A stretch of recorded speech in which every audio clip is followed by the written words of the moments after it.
I am working aggressively to see if there isn't some way to bring folks together, just as you have done, Julie, with this gathering now, bringing folks together to talk about issues and challenges and responsibilities, what we can be doing better to advantage all of us. And I thank you for convening yet again these groups. When you look to the agenda that has been laid out, what we're setting out to do with these discussions, to bring together some areas that when we think about Alaska Native issues, we don't automatically think about the intersect with our military. We don't automatically think about the intersect with our resource industry, and specifically the oil industry. But yet we are all engaged in this in the way that Alaska can knit together some very unique and diverse interests.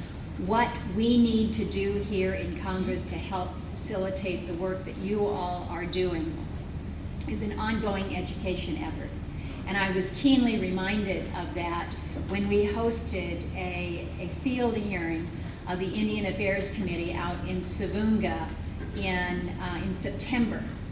An opportunity to shine a light on an issue, overcrowding, that most Alaskans know and understand is part of the reality oftentimes in rural Alaska, and in ways that are so extreme that most cannot appreciate nor understand.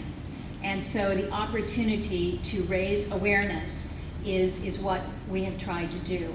We are working that now in the Arctic space. I have introduced, along with Senator Sullivan and working with the congressman, working to introduce legislation that basically updates, if you will, our Arctic policies, something that needs to be updated, as well as a measure that directs itself specifically to Arctic shipping areas, and not only making sure that we know what the rules of the road are, but that those people who live in the region have a voice, have a say in some of these policies that are being laid down. And so we have the SEAL Act that we will be reintroducing, and we have asked for much of your input on that.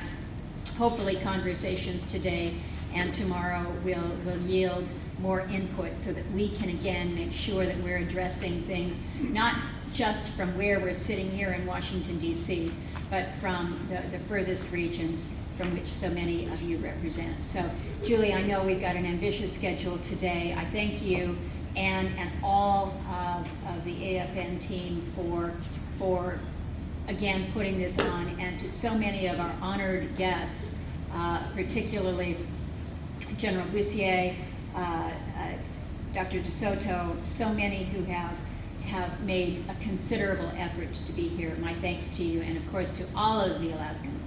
We're always happy that you're here at any time. But Julie, I think last year when you organized this for the first time, we had to cancel it first go around because of a shutdown. So I think there's something that goes on when Julie schedules the AFN Day in Washington, D.C. So we might want to do a consult next time we call this AFN Day. But thank you for the opportunity to be here, and thank you for the opportunity to serve continually. Good.